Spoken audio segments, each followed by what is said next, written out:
We actually have a question coming in, and who knows exactly what it's going to be. It's going to show up on the screen, but I believe, if I am following my notes correctly, that we are going to get a question about use of target language in the classroom, even at the beginning levels. And so I want to frame this carefully as a planning question rather than should we or shouldn't we. I believe that we would all say should, but you're welcome to give your own opinions.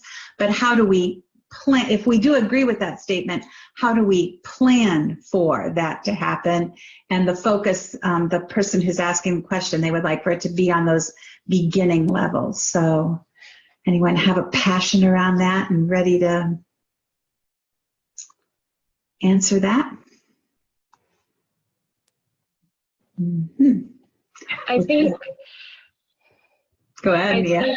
I think we planning to use the target language if we're talking face to face or online. I'm not sure which type of platform we're talking about, but as we all know, the target language is critical to our students acquiring and advancing in their proficiency levels. But I believe if you plan the delivery of the lesson, so it's very important it's one thing to say, okay, the kids are going to do this, the kids are going to do that, the kids are going to do that, or I'm going to do this as a teacher. But if you plan what to say, it's almost like if you plan a script and you also plan for what you expect for them to do. So this is planning the delivery of the lesson. So it takes you deeper into the success of the target language being 90% in the class. Even online, I mean, we can use, of course, a lot of photos, whiteboard markers, things like that. That will help you to stay in the language. But I believe that's the key, is you have to plan for it. You have to plan what you're going to say, which holds you accountable as well. And then if you hold yourself accountable, eventually students will hold you accountable, and then they will be used to how the class is run. Can I jump in with a quick anecdote? years and years ago, when I was first becoming familiar with elementary school language teaching, I was pointed in the direction of a teacher who was supposed to be really good. And it was an incredible lesson with the kindergartners, and not a word of English was spoken. So I asked her later, I said, so I was seeing this maybe in April. I said, so when were you able to transition to 100% use of the target language with these kids? And she said, day one. And I said, okay, yeah, you're pulling my leg. What do you mean day one? And she said, no, I come in, I tell the kids on day one, I'm your teacher. We're going to be learning to speak Spanish. And you know how we're going to learn that? I am only going to speak Spanish to you. And you know what? Don't worry. You're going to understand most everything that I say, because I'm going to assume the responsibility for you to understand that. And two things were at work. One thing is that young children don't expect to understand everything adults say in the first place. They know that they will understand enough to be safe, because the adults are going to make sure of that. But the other thing that's at work is the responsibility. I think, Nia, you said it. It's the responsibility of the teacher. I am responsible for making sure that what I say to them is scaffolded. I hold up visuals. I draw pictures on the board. I act it out. I put on clothes. I do whatever it is that I do to help them understand. And it led me to a revelation years ago that it's not the student's job to understand me as a teacher. It is my job to make it understandable. Their job is to listen and watch. Because if they don't watch, they're not going to see what I'm doing, the crazy stuff I'm doing to make that language visible. But I think that it does, Laura, it goes right back to what you were emphasizing. How do we plan to make that happen? And that's the key. I have to have all those visuals, all those strategies, all those props, all that realia. with me. And if I do, I can do it all in the target language. Mm-hmm. That's exactly it. And I think that sometimes people might be saying, well, that's a lot of front loading. And it said, well, that is the work. Mm-hmm. If you That's think right. all of the work is happening when your students are in the class, it's probably not going to be that much fun for you as a teacher. So yes, we have to know how we are going to teach and what we are going to teach. But I think Nia, hit it on the cloud. She hit the nail on the head. What are you going to say? Yeah. Right? Because unless you've had a lot of practice teaching students, you don't know exactly what they know. Mm-hmm. So you have to think about, what have we been using previously? How am I tying into what we already know? What is your student's background? Well, if you don't know a lot of that, you really have to script it out and say, like, are they going to understand this? Or that's the work. And if you can, like Greg was saying, prep it all ahead of time, and what Nia was saying, know what you're going to say, well, then your lesson plan is going to work a lot better. Heidi, do you want to chime in on Nia? Please go ahead. And then you're able to, once you practice, like, once or twice for several lessons, you kind of get into a rhythm. And then it's like it's a part of you. You know what to act out, what word goes with what action, and then get used to saying those things. And the students understand what you're saying. I've had my teachers at my school, and I have one teacher who's excellent at comprehensible input. And she does Spanish the whole time. And because she's used to doing matching those actions to those words. And sometimes I do want to recognize that it is frustrating. It is very frustrating to, as Thomas said, to have to front load all of that. But once you do that work, you're able to just soar. And then you're like, oh, I'm teaching like all the time. Like it will become just, a part of you. Okay, so we do have a new question coming into us from our audience. So they're saying that they do understand the 90% use of target language, but what about directions and how to use technology and those efficiency issues? And surely some of you are thinking about this as your virtual. It was one thing to go virtual with students you already knew with your structures and things in place. It's certainly going to be a different environment to start with new students in the fall if we're virtual. So how do you handle the directions, and how are you thinking about planning for this integration of technology into our virtual worlds? All right, I'm going to throw that one out there because I have a mother who's 75 years old, bless her heart. She's fantastic. She's an artist. She does a lot of great things still, but she has problems with the computer. What do you think works better for her? If I talk completely in a different language that she didn't understand, but I screen shared and showed my cursor moving around and clicked on this or clicked or that, or just told her without screen sharing. Oh, yeah. So if you were giving instructions for directions or just how to get into Flipgrid and click on this, and this is how you do your video, but you're using the target language and you're doing the screen share, the kids, they're seeing exactly what you're doing rather than saying, okay, everybody go to Google Classroom and open up the whatever feature and then share the document between you and two cohorts. But if you're actually teaching through it and explaining.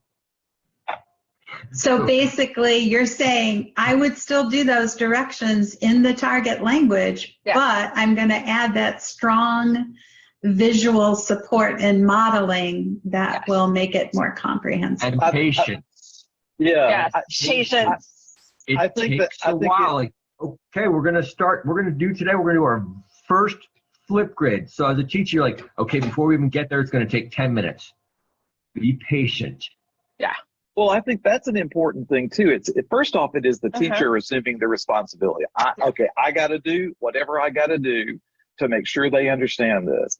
And the other thing is just the understanding that it is going to take time to do it. Yes, it's going to take longer to do it than they're doing it than if they did it in English. But then we have to think about the brain work, that all the work that the brain is having to do now, and what that does is it makes that learning experience memorable. If the brain isn't working, it's not going to be something kids are going to remember in the future. Right. So the fact that I took 10 minutes to walk them through this, for me, painful demonstration of how we open up Google Classroom and find what we want to find, all that they were having to do was significant work that will make this retained information. And so the next time you do it, it shouldn't take quite as long. And you've established the routine and the procedure that goes along with this, with going to Google Classroom. You never have to do it again. They know, right? Yeah. So I would just jump in and piggyback right off of what Greg and Thomas has been saying. Since I do integrate a lot of technology in my classroom, I do give my students directions in target language.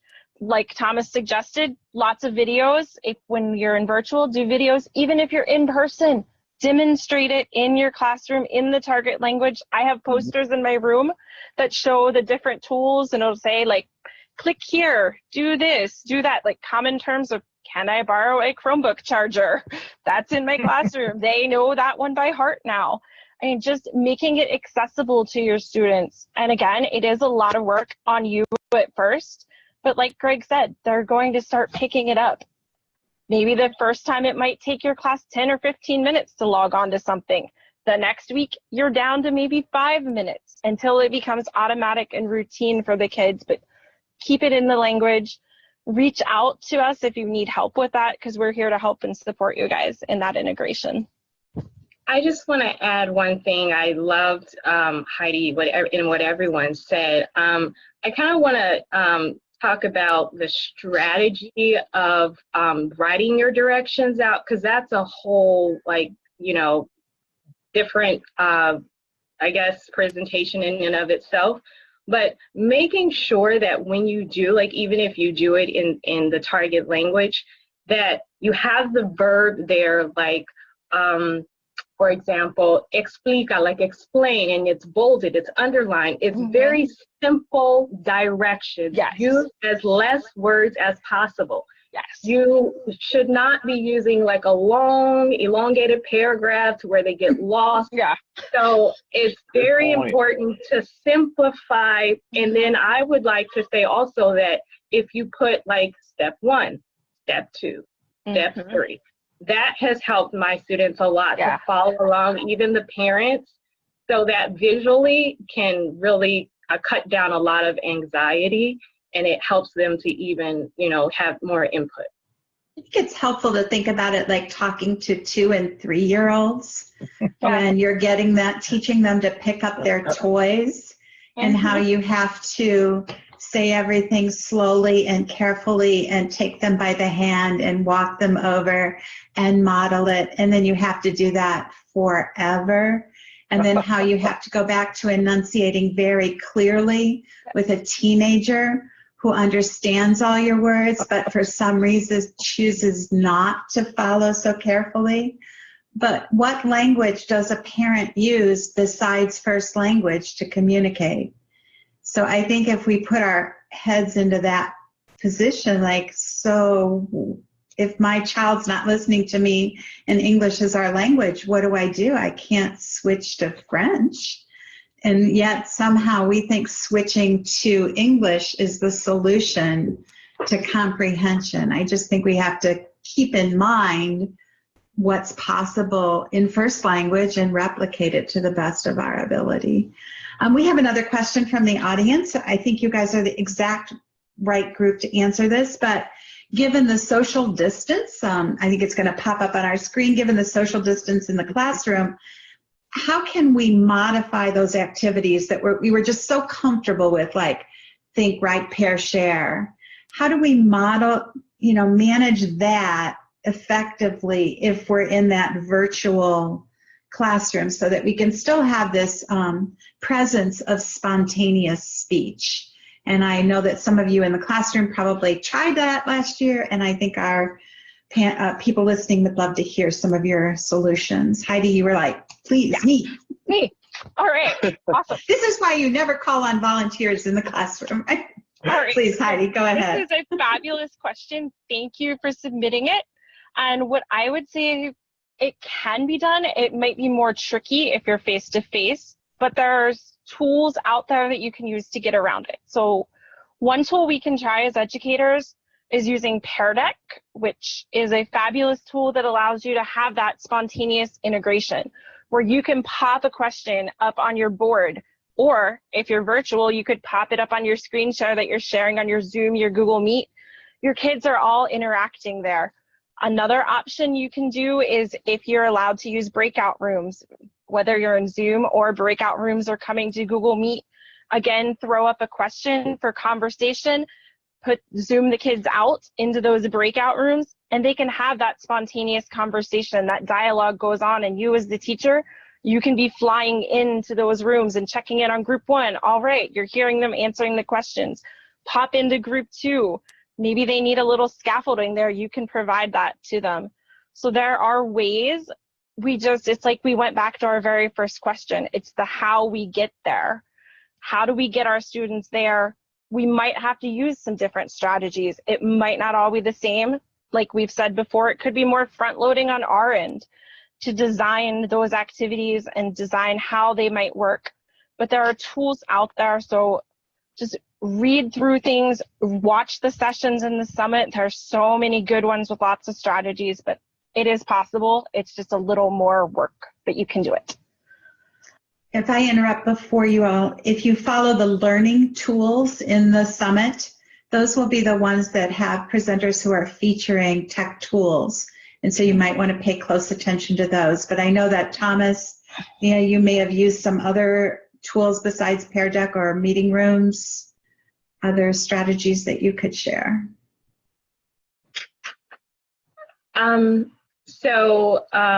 I also am going along with what to do in trying to get my teachers to understand that, the think pair shares or the quick writes and all of that is going to look different. So first, realizing that it is different. It's not the same. We've been using a lot of Hangouts and even the breakout sessions that Heidi was talking about.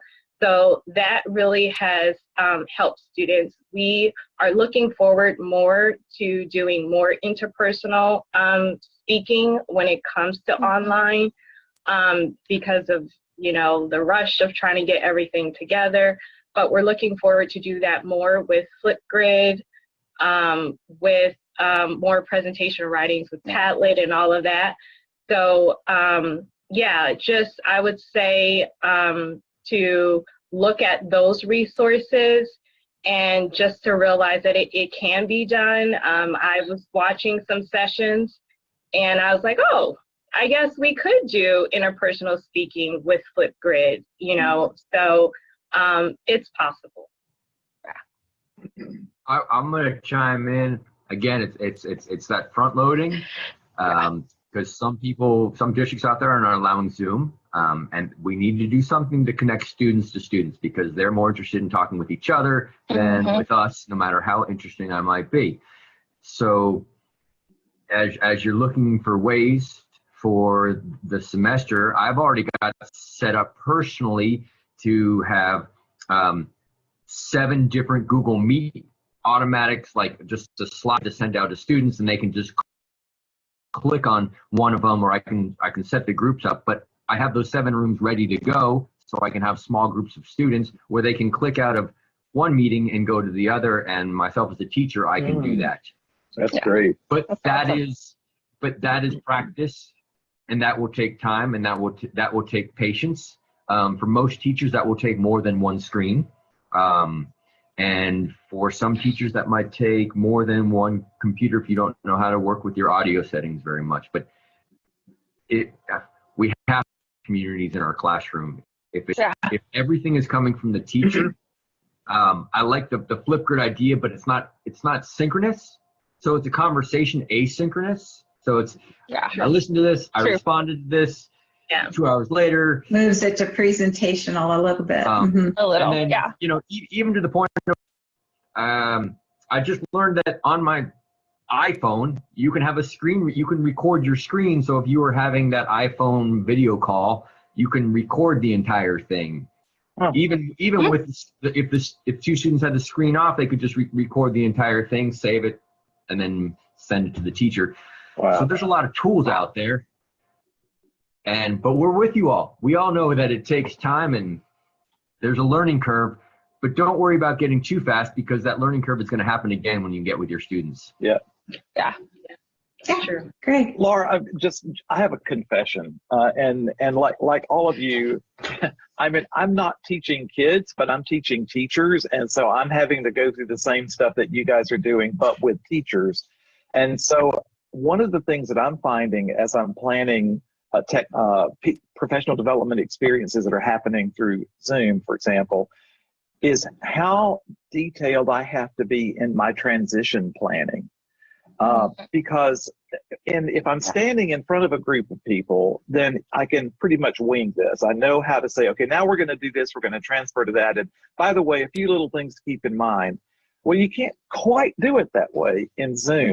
Everything needs to be tighter or you're going to lose your audience. And I find people are less forgiving because they think you should have planned better for this.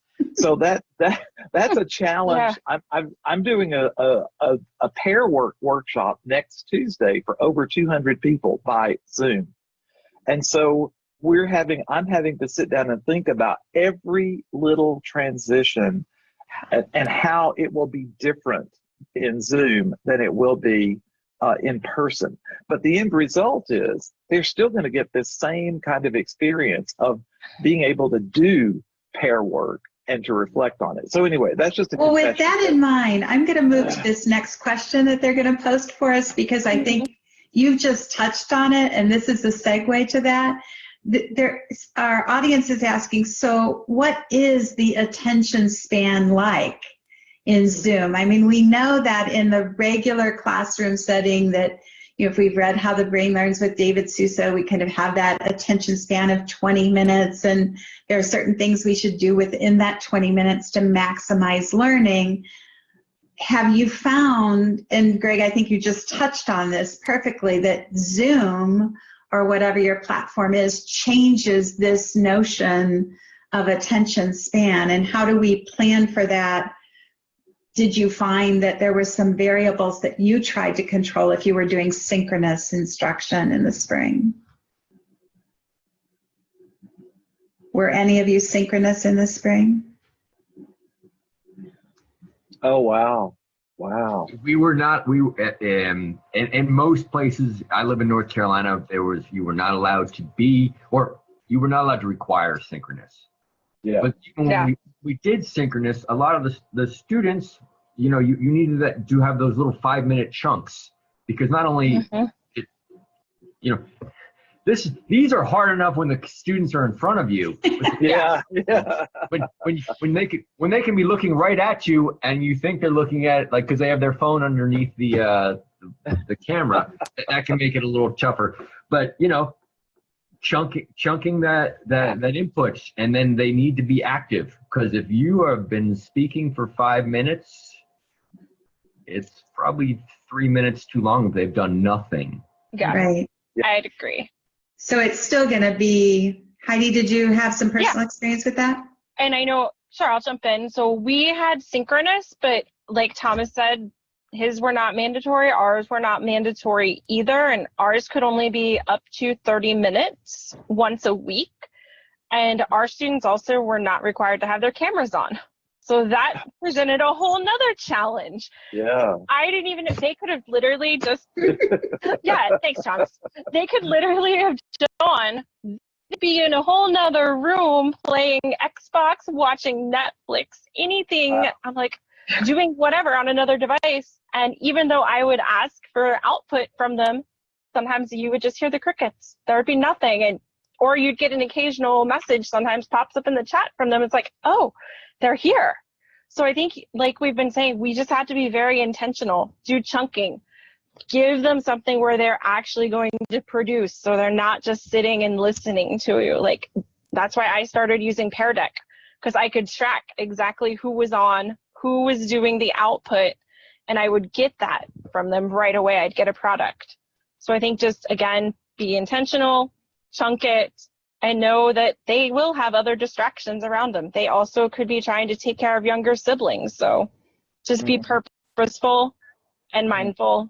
I wish I could credit I do wish I could credit the person that I'm going to quote. So you'll have to watch all of the sessions and then you'll find it. But one person said they can't sit that long. They're kids. Yeah. It's in the classroom. They squiggle, they move, they do group work. So maybe you want them to stand up and do a jumping jack if they agree, or, you know, just jump if they disagree. I mean, you need movement. It's all of the best practices that we had in our 90-minute block classes, finding ways to move them to that online environment. So we're going to have to wrap up here, but I'm going to give each of our panelists a final shot, but I want it to be a mantra.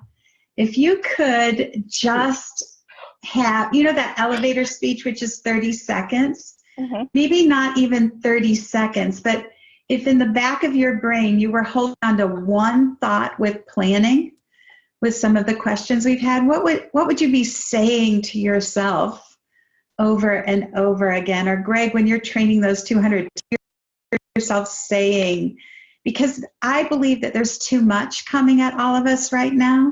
There are too many development opportunities, too many ideas, and we all need to focus. So what would that mantra be for you? You know, what do you, if we watched this morning, what are you keeping in your calendar? What's your mantra for planning? Anyone? I know it's a tough question. I think I'm going to hop in. I think that if I have to make it short and sweet, which is very difficult for me, it's almost time. Is keep them interested and engaged. So think about it from the learner's perspective. Okay, I'm going to. It's interesting, engaging. Thomas? You need to be, because you're right, we want to keep it interesting, and in order for students to learn, they need to do something. I mean, that's, you know, that's right. If you want to be, if you want them to learn to do interpersonal speaking or interpersonal writing, well, then they need to do interpersonal speaking, interpersonal writing, which means they need another person, which is why we need community in our classroom, even virtually.